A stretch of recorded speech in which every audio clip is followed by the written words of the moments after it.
stories written on a sleeve. Some stories take digging deep. Eyes wide open, words unspoken. Where are you going, darling? Where have you been? Stories to tell, emotions we felt, good and the bad, in the hands we've been dealt. I wanna know why you're the way you are. Right. Hello, Internet, and hello, viewers. Thank you for joining us. And thank you to Comic Conway for letting us join the party. We are honored to be here. We are the last panel for today for Silverline's extravaganza on the virtual comic convention. I hope you've been enjoying the shows. Thank you to all the previous folks that have been on the panels. Curtis for hosting or moderating. You did a great job. You set the bar really high. And I hope we can continue to entertain and enlighten.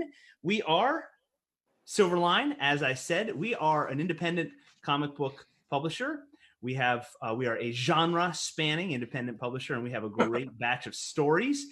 We've got little doses of sci-fi and a little bit of magic, and we've got all the great stories. And I always try to plug our website before I forget, because I'm very forgetful. silverlinecomics.com.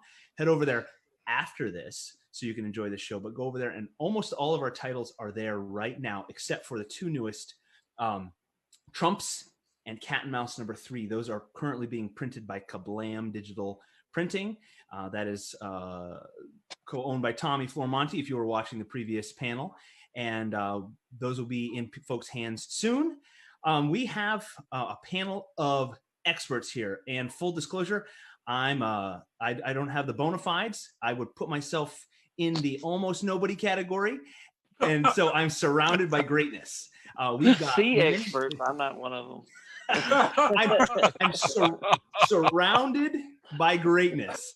My name is Scott Wakefield, and I do have an upcoming title for Silverline. We're not going to talk about that right now, but my story is I got into comic books very late.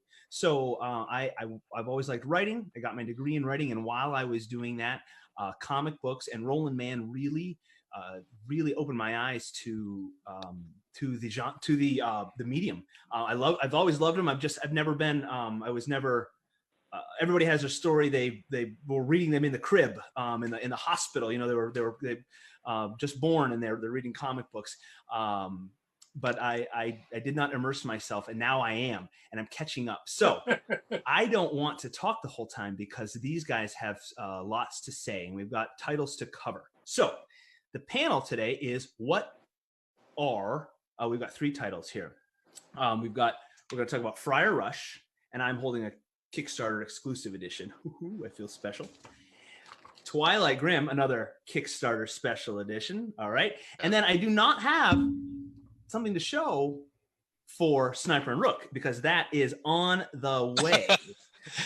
John's devastated. There is an issue 1 Silverline version that is available at indieplanet.com. As I repeat, indieplanet.com. Thank you. Yes, indieplanet.com. Look for Sniper and Rook, and you'll find it there. Indieplanet.com. I've yet to get my mitts on John's title there. I'll have to do that very soon. But John's going to explain all about that. And these guys are going to talk about their titles, and we are going to talk about the stories, the process that their individual processes when they were creating these stories and arting these stories. And I use that word arting loosely because I always cover penciling and inking and coloring. And I know writers are artists, but we have to have a differentiation there. So all the arting that goes into it. And then if you're watching and you're able to comment on the comment sections below the video, please do. If you have questions and they don't necessarily have to do with the individual title, go for it. Ask it. There's something that says we can't talk about processes or our imaginations and creative processes. So Friar Rush, we have with us today, we have Aaron Humphreys, yes, Mm-hmm. Yes. And John Martin on my screen over there and over there. And then Twilight Grimm, we've got R.A. Jones on the phone. He Mr. Sub Low Tech, self-described. He's He's called us in, and he's on the phone. Thank you for joining us, Ari Jones, and Glad to be here. Rob Davis down in that corner for me, and we got Mike Belcher right there. Okay, and then for Sniper and Rook, we have John Medic III, and Ron Fortier is joining us too, just to throw in his, as I said, pearls of wisdom. He will- I'm the original we con swine? crasher here, you know. Hey, Ron. Girls before swine. Are you saying we're all swine here? I said nothing. Ron will join us, and he's going to chime in when he needs to. Pithy comments. Yeah. And John disappeared. I know he's had some connection issues. I'm just not seeing him. So let's start with Friar Rush and Aaron. We're going to start with you, if that's okay. Tell us about. Oh, wait a minute. I want to describe these stories before we get into the creation process. And as usual, if you want to read more about our titles, go to silverlinecomics.com. I like to point people there as often as possible. Friar Rush is from the legends of a 15th century story. And this is stories of the incarnation of the devil, or a devil that turned up in monasteries to tempt men and women of the cloth away from their calling and corrupt them. And so the question came up, what would happen if he came into the modern times? What would happen? And here he is in the modern times. You got some New Orleans street lamps. You got Friar Rush looking all sinister. And you have our hero there. So he's coming to the modern times. And unless I missed it, I think that's still a mystery how that happened. So why don't we go to Aaron? And how did you get... First of all, explain what you do with the story, and your inspiration, and how you came up with the characteristics and the layouts and the backgrounds and all that sort of stuff. Okay. That might be a kind of a hard question because I actually completed and penciled that story over like 20 years ago. So I'm gonna have to try to remember what I was doing 20 years ago. I do remember some stuff. Okay, so this might be a jog of the memory, me going back in time. Okay, so if you want to cue up the wavy effects as we go back in time, I do know that when I was creating Friar Rush, the two strands of hair were supposed to be inverted horns, like devil horns. That was the idea behind that. It was something I never really said, but I thought, like, you have devil horns, you have these two, like the two long strands of hair, or like the horns. And I think I actually drew one panel with the hair flips up. It's what it's actually supposed to be. So it's basically like a devil who's like hiding his horns in his hair. And then of course I wanted to make him really gaunt and sort of like, creepy looking and stuff. For the other ones, I remember just drawing. I was very stylized back then. My art's still pretty stylized, but back then it was really stylized. I was just trying to make them more unique looking. So I think it was the reporter. I think his name's Jake. Not know me that the role was going to come on. Wrong. I tried to just give him an interesting coat. Try to just make the characters look a little more visually interesting than just like a regular trench coat. I remember that was kind of my idea when designing and drawing them. And I think I was actually kind of pushing a little bit manga. There's like speed lines and stuff, so little stuff I was in there. I even know in one issue, I think it's the second issue, I actually drew. I don't know if you guys remember the old cars, the Plymouth Prowlers. Oh yeah. Yeah, I drew one of those into the comic, like my version of it in the second issue. So that'll be the second issue. Okay. So you'll see that. So the stuff like that. It's funny going back looking. I do remember some of the stuff I did here and there, but I think I just tried to make it more stylized. I think that was my main goal with it. You've done a really cool job. You've got some pretty expressive characters. Yeah. You say the manga facial expressions are pretty. Yeah. And over time, 20 years later, I still have that. Like if you look at this comic book at Goblins ID, you can still see that. It's been toned down and more like, but it's still there. I mean, obviously the fingerprints of my artwork are still there. So yeah. And your attempts to make Friar Rush sinister, successful. He's not a guy I'd maybe just invite out for coffee. Yeah, that's my hoping, is that he looks like, but he's actually really sinister with the big grin and the teeth. Yeah. Well done. Well done. And I forgot to give some of your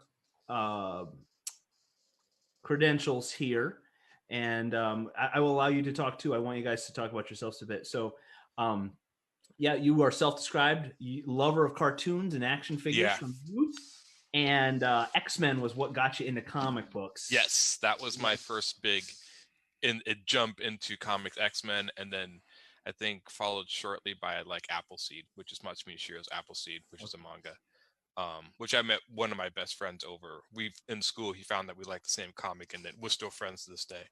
But yeah, that's some of my influences going into comics and stuff. And for some odd reason, now I lost train of thought. What was like I was thinking of stuff, and then all of a sudden, like, I'm sorry. And then you just kept drawing. Sixth grade. I just kept drawing. Yeah. In elementary school, you kept drawing, and we are here today. And you're just all over the place with in a good way. You're doing right. I'm doing a comic called Goblins, which is posted on Webtoons, and I sell through my store. And I've done kids books, and even before that, I think I've made 1, 2, 3, 5 other comic books that were published just by myself. So I've been drawing this stuff for years and years and years. Yeah. Very cool. Very cool. Like I said, years and years and years. You guys have lots of cool experience. I'm going to move over to John here. Cool. We're going to keep talking about, we might come back to Friar Rush. I want to give everybody equal time. John, you, I have on my list, correct me if I'm wrong, you inked Friar Rush, yes? Yes, I did.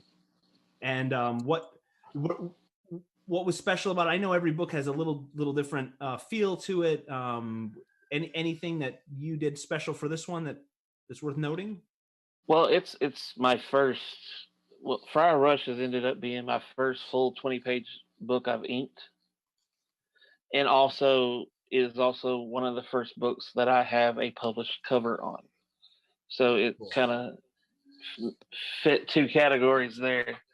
Also, the first one that I've actually, that I got asked to do a job on too, and it was like, hey, yeah, there'll be money in the pipeline. That's always nice.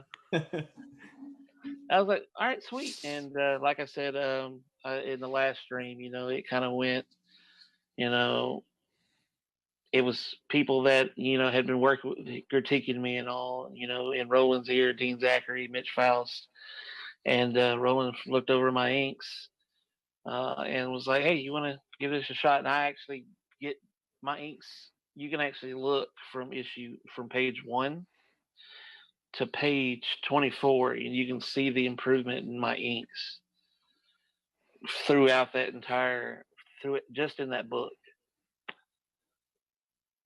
That's how it works. Yeah. I don't have the page. Let's see, 20. Right towards the end of the book, you got an awesome battle with this dragon monster thing. So yeah, that's page 20. Yeah. Yeah. Yeah, it's cool stuff. I love that. I love it. That's. I think that might be my favorite page. It's mine too. I got a question. I got a question for you, because this is a question I ask inkers. Do you ink the pages starting with page 1 and go through 24, or do you jump around in the book? I believe it or not, I kind of went at it, and Roland says to this day that he told me to start at page 4. He did not tell me that. I started at page 1. I started at page 1, and heck, I'm working on issue 2, and I'm still going straight through, and I'm like So you're starting at page 1 and working your way to page through 24, the last page, right? Yeah. I know inkers and pencilers that jump around in the book, and that drives me crazy because how do you know where you are in the book? How do you know how you're going to meet the deadline if you're not doing it page 1, finish that page, go to the next one? Plus, if you're jumping around picking your favorite pages to do first, what does that leave when you get to the end of the book? Your least favorite, the ones you're going to have to work the hardest to get done. Why are you doing that to yourself? Start on the first page, work your way through, and then you develop as you go. So hopefully when you get to those tough pages, you've got it down. So Yeah, Oh, that's think what I that was- wondered. I wanted to ask that question because I'm curious how many people do it that way from Wasn't page it- one all the way yeah. Rob, through. I have a similar story about a letterer. Rob, when I was writing the Protectors superhero series for Malibu, I was called up one afternoon. They were lettered by a wonderful letterer named Clem Robbins. Yes, And, he's great. And Clem called me in the middle of the afternoon one day, and he was in the process of lettering the current issue of the Protectors, and so we were having a conversation while he was lettering, and my first sense that he did that, just started on page one and worked forward, was when all of a sudden in the middle of the conversation he lets out an expletive. It says, "Oh my God, you killed him!" There comes the last panel. It shows one of the heroes lying there dead. and Clint didn't know that until he actually got to that sequence in it. So it took him by surprise. You killed him. Certainly Well, keeps the personally, the I book- think that's the professional way to do it: is start at page one and work your way through. But there are guys that do it. Use your own method. But if you're doing it any other way, you're setting yourself up to. If you're picking out your favorites to do first, I would do it just the opposite. I pick the hard ones to do first. Yeah, I found it's a little bit of my, I guess you can say it's my OCD Yeah. when I go into it, because I'm Mine just too, like, probably. I don't care how hard the page is. I'm just gonna go and I'm gonna knock it out. Perfect. You know, Yeah, keep that. That's the way to do it in my mind. I mean, but I'm because then I'm I an get the old fun. fart. Like for example, when I got to page 20 on that first issue, after I had inked some of those pages, with all the straight line building work and all the foliage, the boring stuff. We get to this page and it's popping up, and I'm like, I kind of like, and I was like, oh, this is kind of a cool page. I was going through it, and I was like, this is turning out to be one of my favorite pages. Yeah, I don't think I'd be organized enough if I did not go chronologically. Well, that's it exactly. You don't know how far along you are if you're Right. jumping around inside the book. Have I done 6 pages? Have I done 12? Where am I? Right. But if you're on page 6 and you started at 1, okay, I still got a third of the book to 2/3 of the book to do yet. So you can pace yourself to get the book done on time. Yeah. How else are you going to meet a deadline? But Wasn't it the theory about jumping around is supposed to be the idea, like you're supposed to warm up, like you're supposed to do the best? There was some theory somebody said, like by the time you get to the good page, you're warmed up or whatever, or you've got the inking down. Wasn't that? Well, what no, Roland Roland. said? That's the reason why Roland says start like page 4 to page 5 Okay. is that so you can get used to. So the first few pages aren't your first inks on this artist. okay, yeah, It's- there's some merit to that thing. Yeah, I can see that's that. what I thought the theory was. Don't Remember him go- saying that. There's a wonderful story. There's a wonderful story from the Golden Age where an artist who had suffered, I think, a bit of a breakdown, perhaps, or whatever, and so had been out of the business for a while, and then was trying to come back. And so someone, it may have been Joe Simon, but don't quote me on that, who hired him to come and work in his art studio. And so the first day he comes back to work to try to draw a comic book. He has a great time. He's telling all the other guys, regaling them with stories of the good old days and everything. They're all having a good time. But Joe noticed at the end of the day, the guy had not actually drawn anything. And a day or two went by, and he still had never actually drawn anything. And so Joe approached him and said, "What's the problem here? You're supposed to be drawing. You've got your script here and everything." And the guy just admitted to him that he was so nervous and so afraid that he was having what we call it writer's block, and the writer's an artist's block, I guess you'd call it. He just staring at that page, that blank piece of paper, was intimidating him so much that he could not draw. And Joe just said, "Well, is that all it is? Just a blank page?" "Yeah." So Joe just reached down, grabbed a pencil, and did a little squiggle on the page and said, "Okay, it's not empty anymore. Start drawing." And he was able to do so. And for a time, though, every morning, Joe would get him started with some little bit of sketching or whatever, just so he wouldn't be staring at that blank sheet of paper. And then eventually, of course, he was back in the groove and could do it himself. But that's what it took to get him going. Yeah. Interesting. Having Yeah. the emptiness, the daunting task ahead of you is stifling. So, or That's why when I finish inking a page, I go through a process. When I finish inking a page, this is late in the day usually, then I will pull the next sheet out. I'll set up all the blue lines, and then I will at least do a real rough breakdown of the next page. Set that aside so when I come back the next day, I don't have to start fresh. It's right there. I've got the basics already in. The panel borders are in. I'm ready to roll. Right. I don't have to worry about that blank white page looking at me. Of course, now when I get to the end of a project and I've got a space between this one and the next one, then I got a problem. I got a blank sheet of paper, but I can usually get past that. Again, I just start with a pencil and start, just doodling. If I'm not feeling it, if I get that pencil moving, eventually something will come. I guess that's what writers do too. You just peck at the typewriter keyboard and get something out just to get it out. Exactly. Yeah. Well, I'm gonna, Mr. Viking Prince. I didn't let you give us some of your bio. You worked we got Maw Productions and Hey Cat Comics.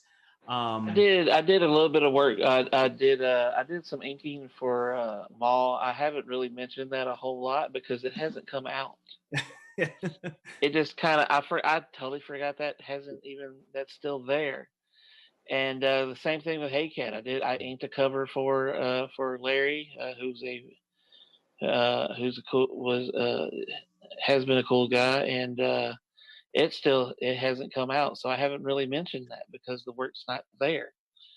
I can't believe I still have that on there. I gotta fix that. It's work. Yeah, it's work, but promote it ahead of time. Yeah, can't hurt. Right. So far, right now, I'm promoting some of it a few years ahead of time. It'll happen. Hey, I want to ask John and Rob a question talking about inking. And obviously, I know Rob is old school, uses pencil and pen and brush. And I'm assuming that's what John's using as well.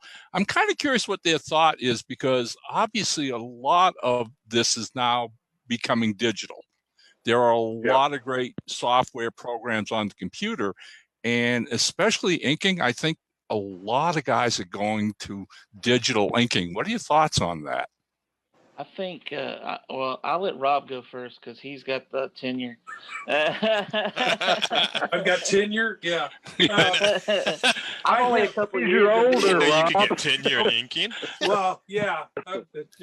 Well, the thing is, the difficulty I have is I'm used to having a sheet of paper like this in front of me. And when I'm drawing on it, I turn it. Yeah. And, and that's easy to do with a piece of paper in my hand. It's tougher to do with a monitor. I don't have one of those Wacom tablet. They've got these big monitors now that you can do it right on the monitor. Huge thing. But those are pretty expensive. Plus, I've been doing it this way for so long. I'd have to reteach myself how to do it with the big tablet. So it's mostly just habit and what I'm most comfortable with. And now, as far as thinking, that's not the way you do comic books. Heck, do it any way you can. People ask me what tools to use. I say whatever puts black ink on the page or on the monitor. I use Q-tips. I've used sticks that I've cut into points. Yeah, it's whatever you want that'll put the black on the page. That's what you use. So it's just another tool. So the one drawback though is you do it on the computer, you don't have original art to sell. Yeah, that's probably the biggest drawback. Yeah.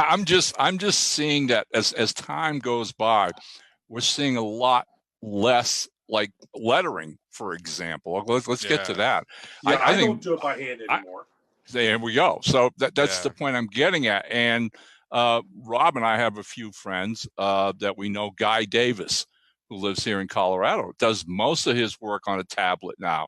Mhm. So, there's a shift coming, like I said, Yeah. obviously with lettering, it's pretty well much there. It'll be curious to see what happens in the next, 5-10 years with things like inking and even actual original drawing. Oh, yeah, I'll probably coloring go- is again almost always done on computers now. Yeah. Right. Yeah, the palette's so huge on programs now. It's amazing. Absolutely. Yeah. Yeah. I'll say this in the and when it comes to the difference in between digital and traditional inking, unless you unless you probably the best inkers I've seen inking digitally are some of the top inkers inking traditionally that actually went through and they found a way to play with the settings to make it mimic Exactly. traditional inking. Yeah. The problem there still is has to be some artistic talent behind that computer. I mean, I couldn't go in there and digitally ink something and have it look very good, I'm sure. the problem the problem there is the fact a lot of people don't know what it's the nuances of inking traditionally because they haven't done it. They've just done it digitally. And there's a certain life that you give to a page when you ink it traditionally, because you've got those little imperfections and things like that. Even with a ruler, you'll have an imperfection. Yeah. Yeah, it's a lot easier.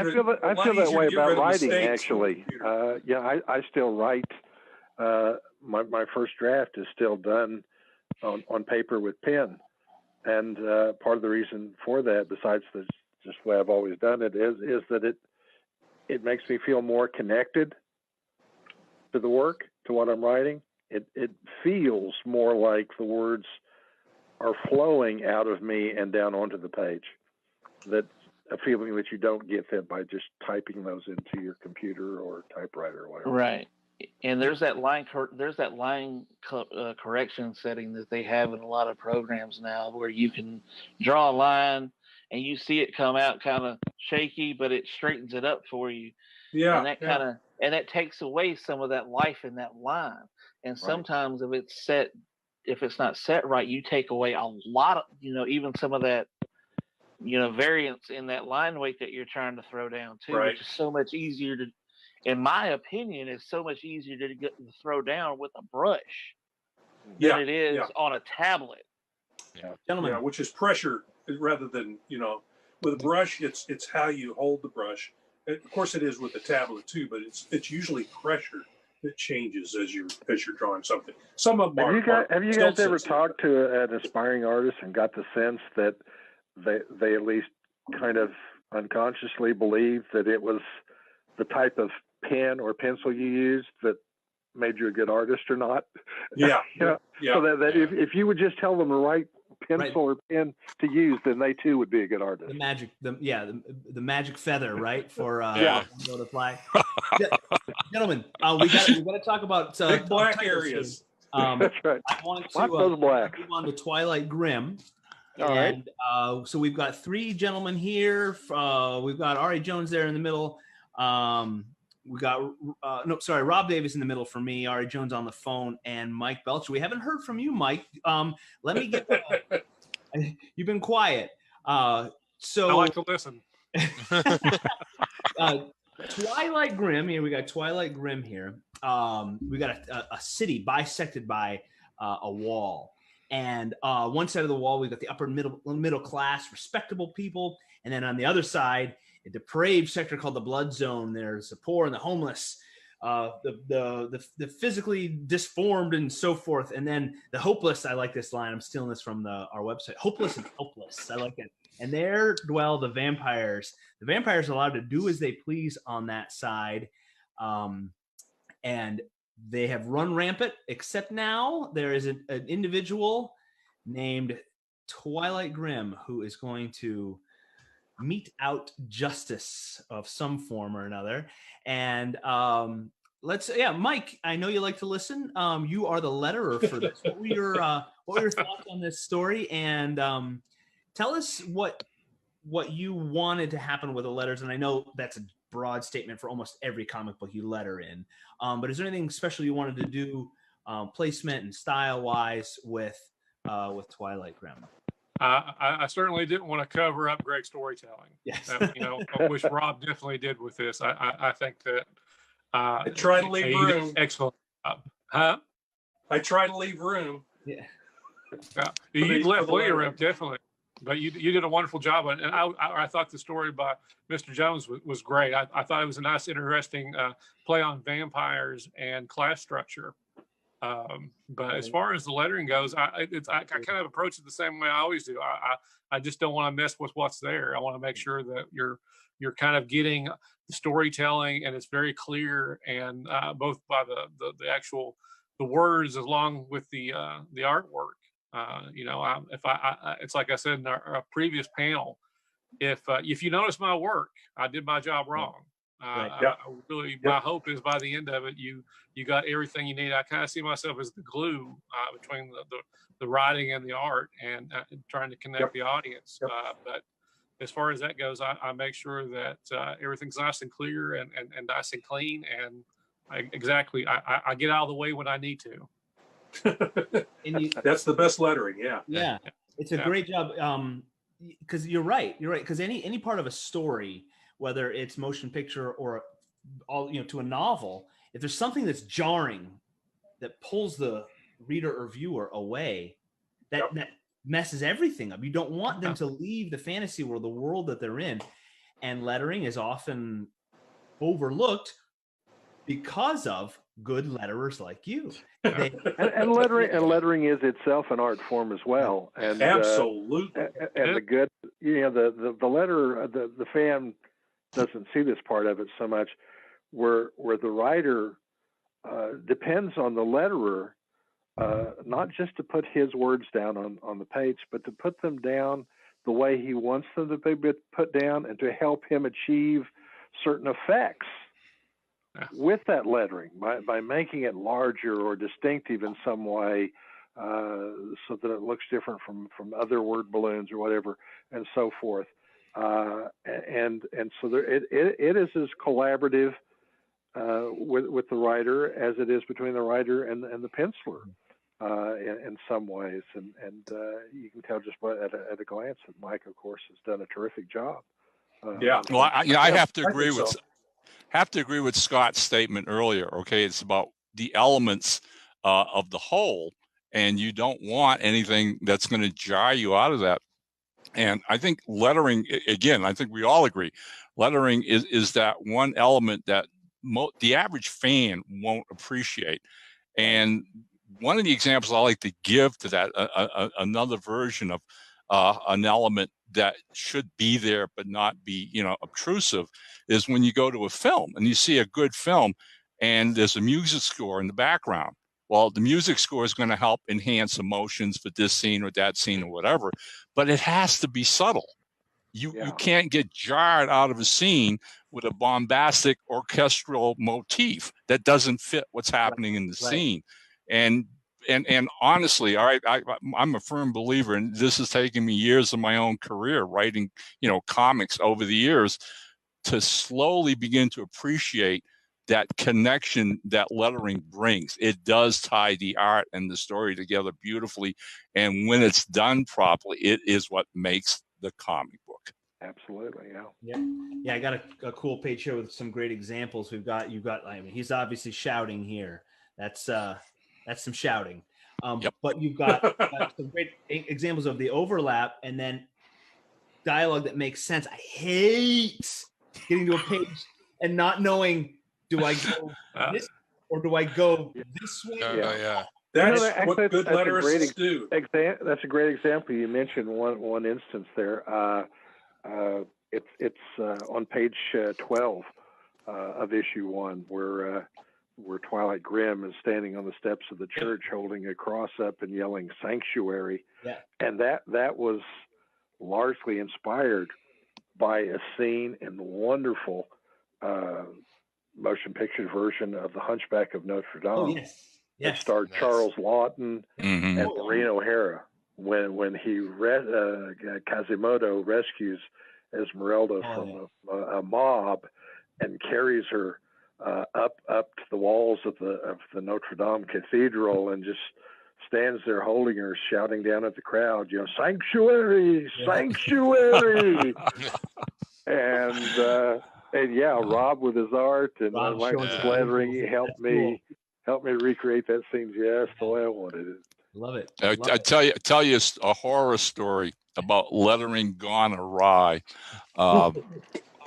This goes back to when I had the real pleasure and the fun of working on Alex Ross's first comic work, which was his illustrating a 5-issue miniseries that I had written for Terminator called Burning Earth. And I was not aware of the situation that, Alex was painting pictures, which was giving the people at the, the production comic company fits because they didn't know how they were going to letter it. This was watercolors. This was, we can't letter on the page. So the solution that the letterers came up with is they put a plastic overlay over each page, right? Yeah. And then actually lettered the plastic.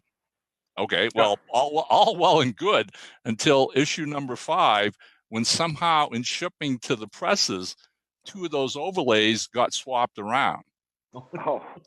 Okay, so I get my comp copies, and as I do at most of my books when they come in, I sit down and read it through, and get to this middle section, and I got word balloons going to the ceiling, but not to the characters. They make no sense, and that's when I looked at the other.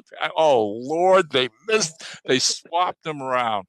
And so I raised the red flag real quick. I'm sure Mr. Ross wasn't too happy with that situation either. And ultimately, when now released the trade paperback and put them all together, they corrected those pages. So yeah, lettering is vital. It is totally vital.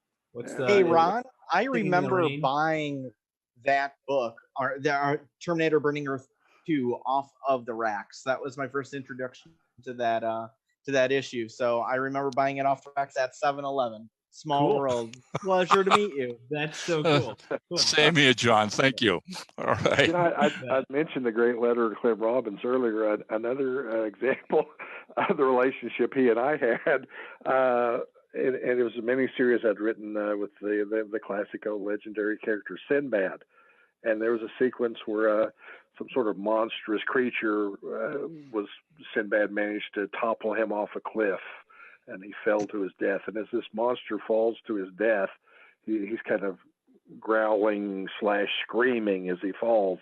And so the kind of sound effect I had written was simply "rah," which I spelled RRRAAA. and in the margins, Clem wrote, "Note the clever way R.A. inserted his own name into the script." Good. So, R.A., can you give us a quick, your 15-second, what is Twilight Grimm, and then what's your inspiration for it? Certainly. Well, again, one of the most favorite monsters continuously is the vampire. Yes. Perhaps because he's the most humanistic of all the monsters. And a lot of people don't realize his modern day origins at least go back as far as that same wonderful brainstorming session that led to Mary Shelley writing Frankenstein. And of course, the template for the vampire is and always will be Bram Stoker's wonderful novel Dracula. Yeah. So the vampire is a fascinating character. One of those behind-the-scene things, when Roland Mann first approached me about writing something for Silverline, I pitched 3 separate proposals, brief proposals at him. One was for a science fiction story, one was for a sword and sorcery story, and the third was Twilight Grimm. And he sent these 3 pitches on to Rob to see which one he thought he might be interested, if any, he'd be interested in illustrating. And thank goodness he picked Twilight Grimm, which was my favorite of the 3. And part of the inspirations, obviously, again, everyone loves a good vampire story, but part of my inspiration came actually from my love of the Old West. It was a pretty common thing in towns of the Old West for towns to sort of be split. Sometimes the dividing line was a street. Sometimes it was the railroad track. If the railroad ran through town, and I assume that's where the term right side of the track and wrong side of the track came from. And on one side of that street or that railroad, again, you'd have your respectable part of town, respectable citizens and businesses and so forth. On the other side of that line, that's where you had the houses of prostitution, the opium dens, the gambling parlors, and so forth. And as long as those people and their activities remained on that side of the line, the other side more or less pretended it didn't exist and left them to be, unless it spilled over. And even in modern times, I know as recently as like the 1980s in modern day Boston, had an area of town that they called the combat zone.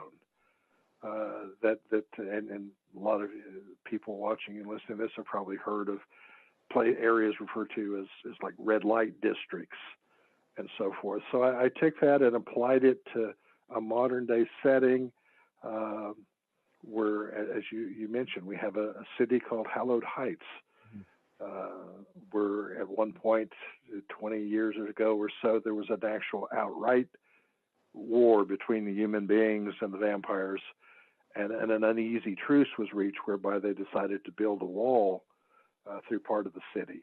And as long as the vampires stay on their side of the wall, the good, decent, respectable folk on the other side of the wall more or less pretend that what goes on there doesn't really go on there. And the vampires are pretty much, they kind of rule over it the way a crime family might, to use another analogy there. And that's the setup. And about the only thing that stands between the vampires and the human beings who also live in that part of town, which I call the blood zone. The only thing standing between them is a young man named Twilight Grimm. Very cool. Thank you, sir. I love the story. I love the premise. It's I loved reading it, and the art is fantastic. Rob, what's been your inspiration for the art, and what were you going for? Well, whenever I get a new series like this, I used to, when we first started this, RA sent out a description of each of the characters. So what I will do then is take those descriptions and I'll do sketches of them. And these are some of them here. And we'll go through and you'll note this is Twilight Grimm as I originally conceived him. But then later on, R.A. Jones said something about, well, when you're drawing him, think of a really good-looking rock and roller like John Medic. Well, John Medic, yeah. Not that. Jim Morrison was the one he used to describe what he was looking for.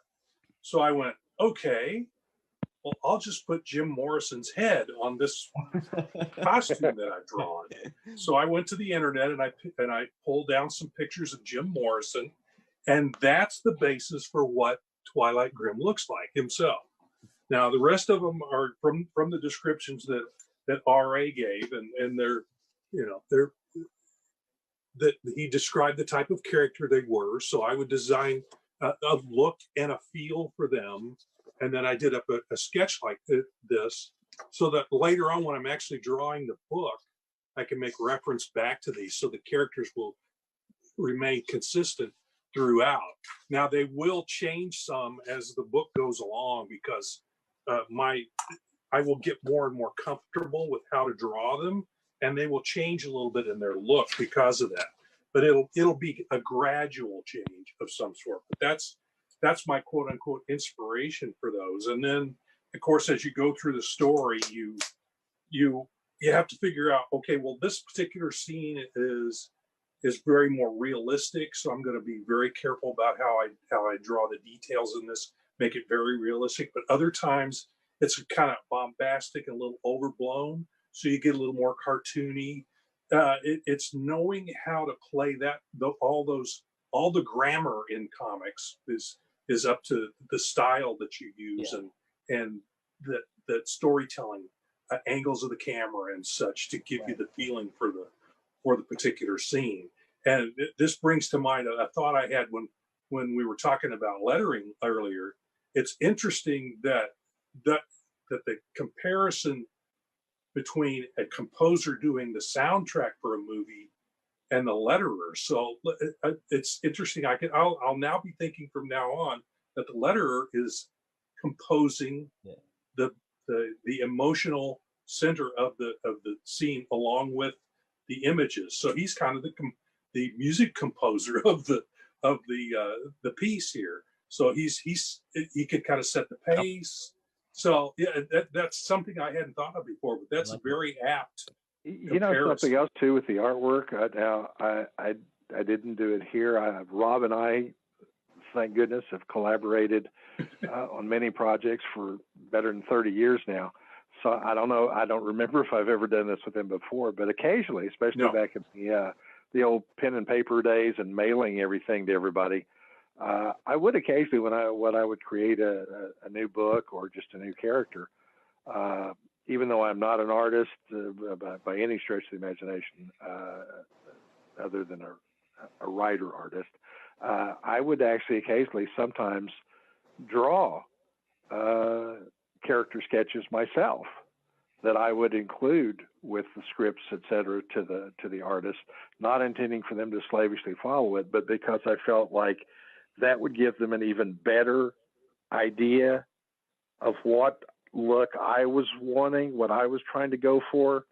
The old, picture worth 1,000 words kind of an idea, that my sketch, crude as it might be, along with my written description, I would give them of characters or settings or whatever, would be just an added benefit to the artist then, to give him even, so he wouldn't have to try to imagine what it was I was trying to get him to draw. Yeah, me. I don't think we had ever done that before. I don't recall you ever sending any sketches like that. But, you guys are on the same wavelength from working so long together.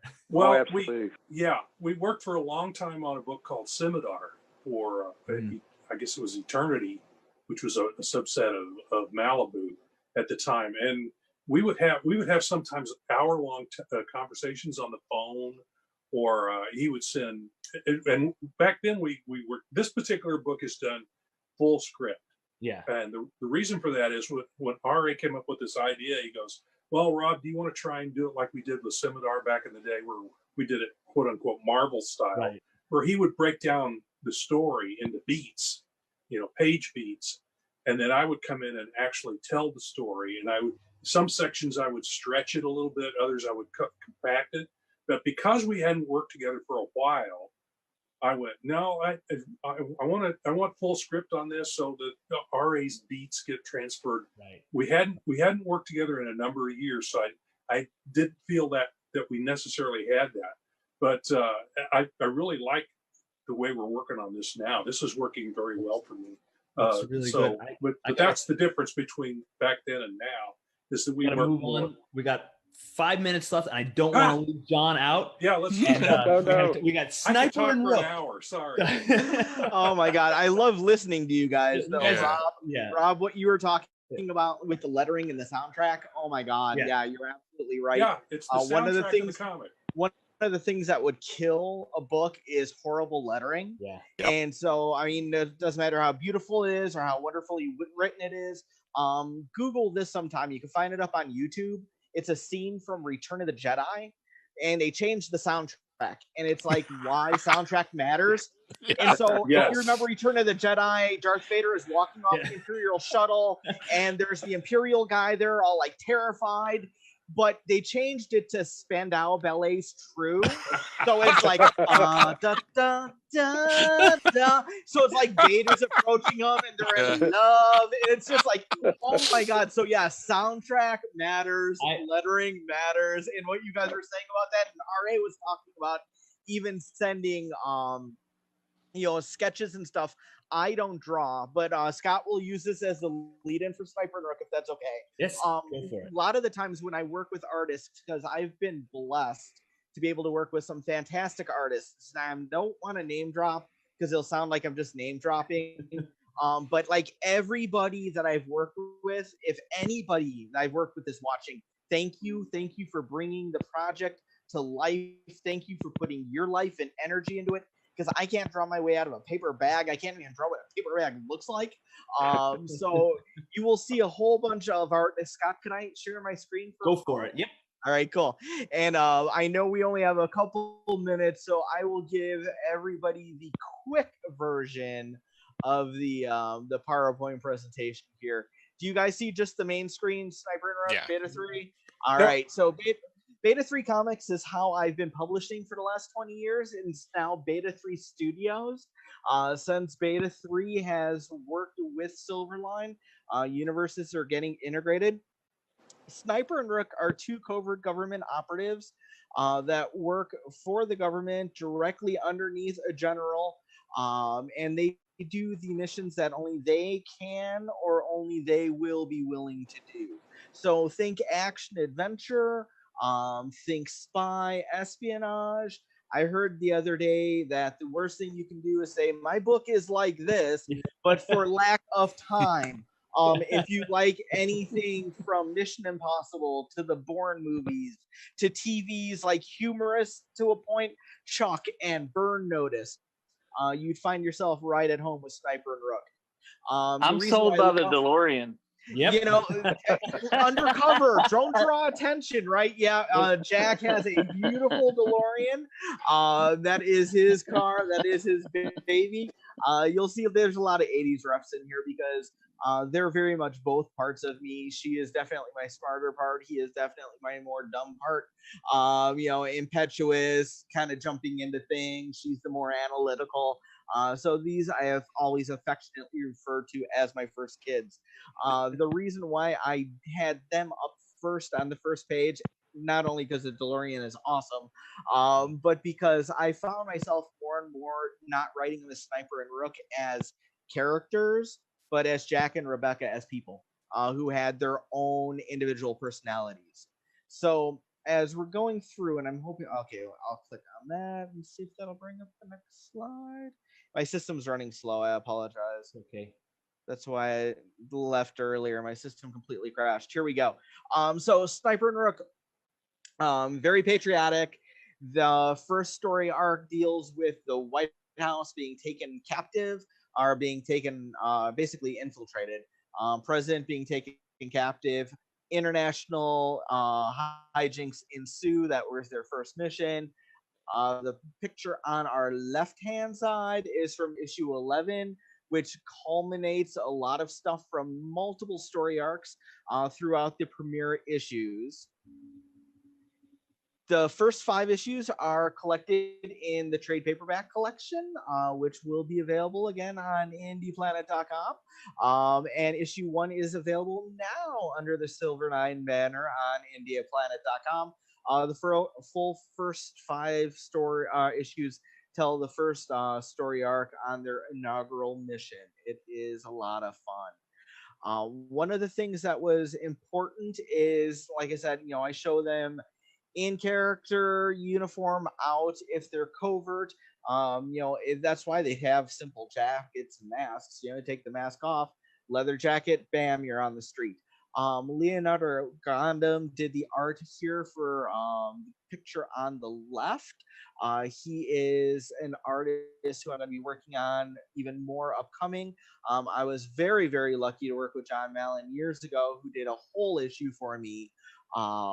And that is the cover for one of those. That is a future issue. I have a couple more storylines to wrap up before we can get there.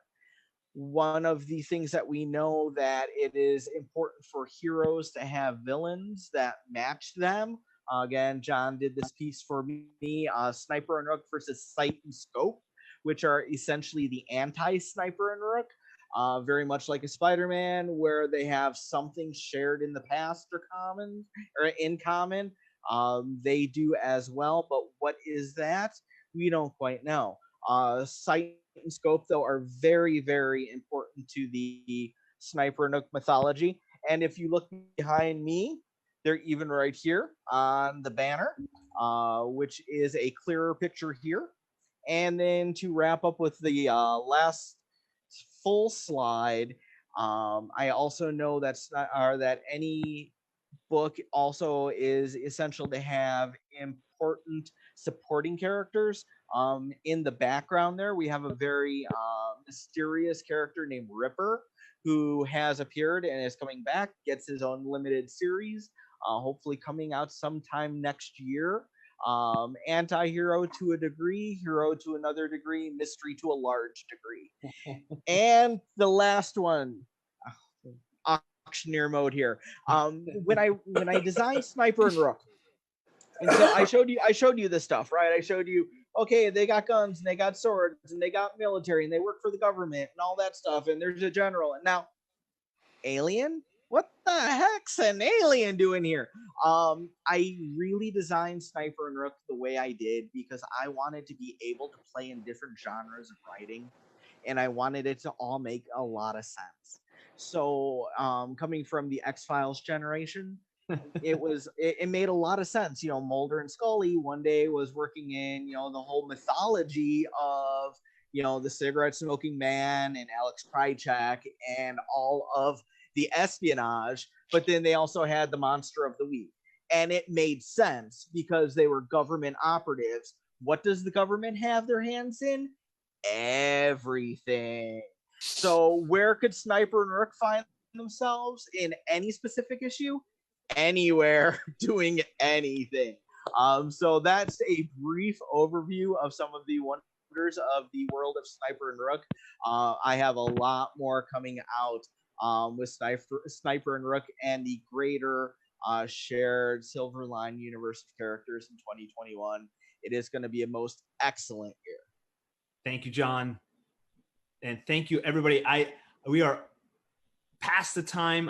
Hopefully they haven't cut us off. They haven't pulled the plug on our show here. All of our names are on our screens there for viewers. Take note of this. This, I assume, can be watched later. We would love for you to follow us all on our social media outlets and Facebooks and Instagrams and wherever we are. We are all independent creators working on projects here and there, and especially for Silverline to Comic Conway. Thank you for, like I said, letting us crash the party. Thank you for featuring us. Silverline has 3 shows. We have a Sunday night show. We have a Monday night one-on-one where Roland usually interviews one of our Silverline creatives. And then we have a Wednesday Wham show, which I'm the host of. And Mr. John Medic down there is almost always there. He's keeping the party alive. We have a lot of always fun. got a PowerPoint. Always got a PowerPoint. He's the life of the party on Wednesday. It's what I'm known for. Oh yeah. We will be back here the next 2 Saturdays from 10 all the way through to 2, right? Central time. It is 3 o'clock on the East Coast right now. And we would love for you to join us. As always, please comment, ask questions, like, share, subscribe to all those good things. And we appreciate you supporting independent comics creators and supporting Comic Conway and their online digital convention. Have I missed anything, anybody? No, you did great. I think you're good. Thank you all. So, it's been the custom today. We go 3, 2, 1. Make mine Silverline. Bye. Right. Bye, everybody. Thank you. Bye. Yeah. Bye-bye.